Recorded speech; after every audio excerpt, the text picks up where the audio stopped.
This is the fastest way to cram that actually works. In this video, I'm going to be showing you a 7-part formula that will reduce stress, takes less time, and means that you don't have to pull an all-nighter for the exam. Those days of pulling all-nighters are totally over.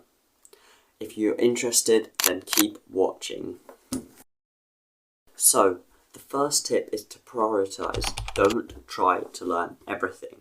Focus on those high yield topics, the ones that are probably most likely to come up, the ones that come up a lot in past papers, and the ones that you really struggle with.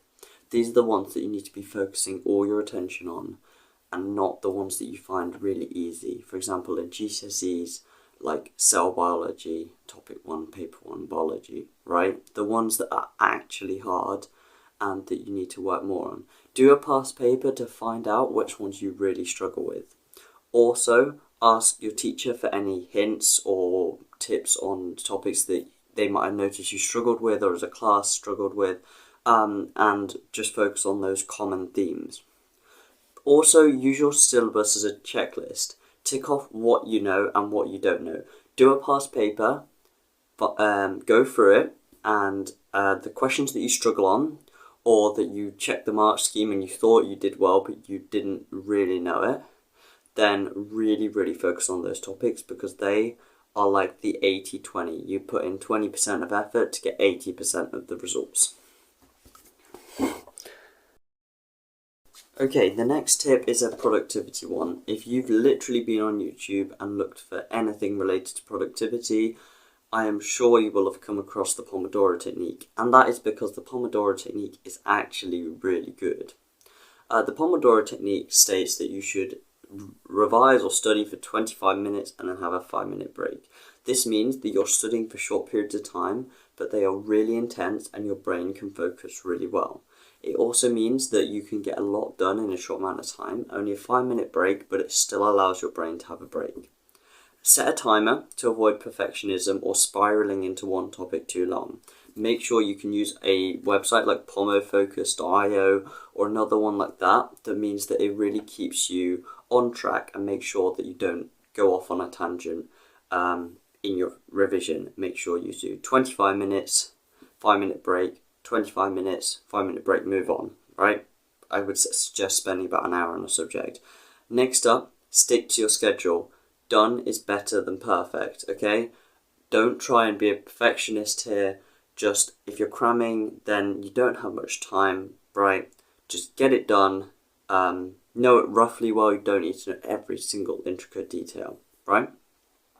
The next thing is active recall. I speak about this a lot, but it's brilliant. It is the main way you should be revising. Active recall means testing yourself, okay? Using flashcards, using past paper questions, mind maps, blurting. Use flashcard sites like Anki, Quizlet. There's other ones. Anki, Quizlet, Cram is another one. Anything that is testing yourself, flashcard apps like that. Also, try blurting. Write down everything you know on a topic from memory, and then check whether you check what you missed out, and check the stuff that you didn't know, because that will show you areas of weakness, and it's also a really good way to use active recall. Teach someone else as well. This is known as the fireman's technique, but if you can explain it, then you know it, right? If you can explain it in really simple terms, simple enough for a 5-year-old to understand, which is the Feynman technique, then you know that content really well. Okay, so number 4 is use fast-track resources. Watch revision videos, for example, on 1.5 to 2 times speed. This basically means that you can cover the content in half the time. And since we're cramming, time is of the essence. So make sure to use like YouTube videos for subjects like science and maths. They're really helpful for explainers. And when you're doing that, make sure to speed up the time. The next thing is use summary sheets and mind maps. These are brilliant because they condense all the information into one small, easy to read kind of plan.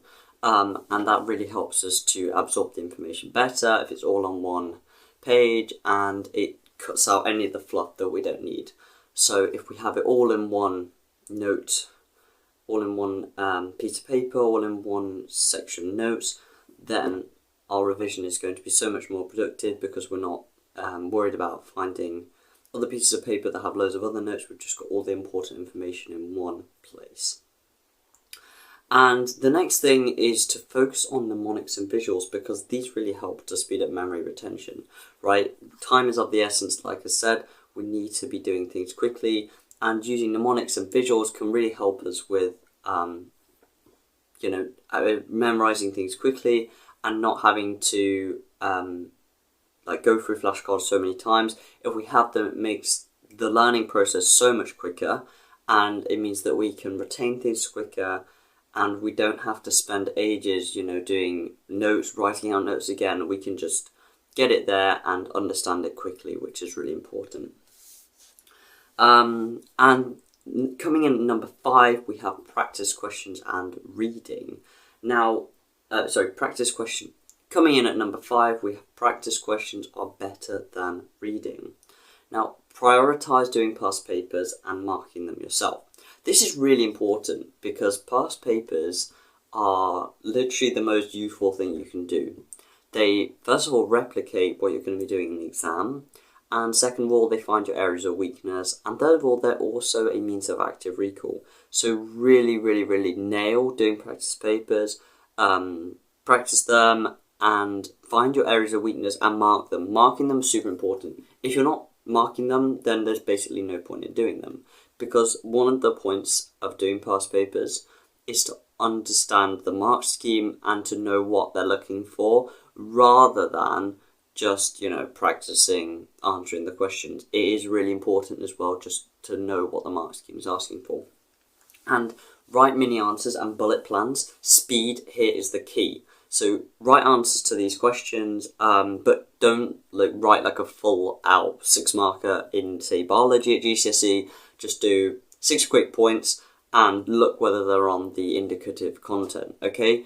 Speed here is key. You're cramming. You're not revising for a couple of weeks before. And make sure to spot the recurring question styles. See which ones are coming up often, see which topics are coming up often, and practice those over and over and over so you know exactly how to answer them and the sort of stuff that they're looking for. Coming in at number 6,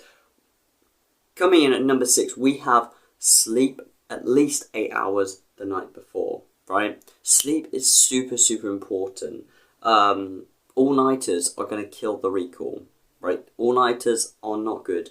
No matter how much studying you get in that period, you might be thinking, I'll get loads more studying done. You're not going to remember it, right? Because you're doing it at night and your brain needs recovery. Your brain needs the sleep to actually process and remember things.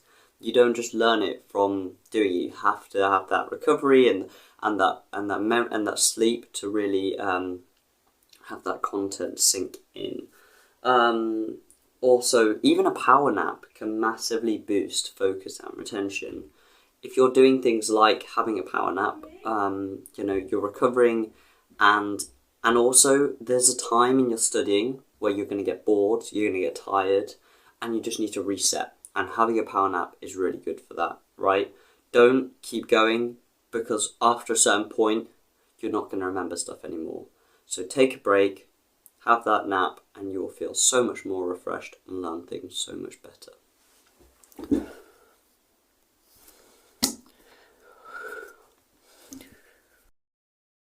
Finally, for tip number 7, these are the last minute boosters that you're going to need on the morning of the exam.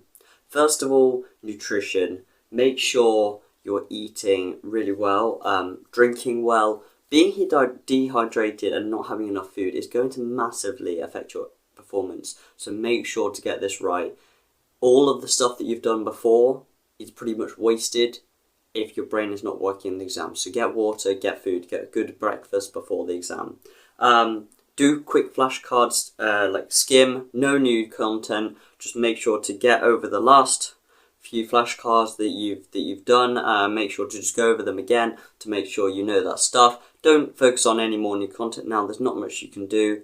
You won't remember it. Just go over the stuff you've already have done to make sure you remember that and cover the majority of the marks. And also stay calm. breathing techniques can help. Box breathing, breathe in for 5, breathe out for 5, breathe in for 5, hold for 5, etc. You know, these things are really important to just relax yourself. Being stressed in an exam, again, can ruin all of that work that you've done. So make sure to go into the exam, be calm, make sure to check afterwards, don't rush. Read the question, okay, and make sure to highlight the question, and don't answer the question that you think it's asking. Make sure you're answering the question that it is asking. Stay calm, just don't rush, stay focused, and you will do great in that exam. Good luck to everyone. Thanks for watching the video. I'll see you next time.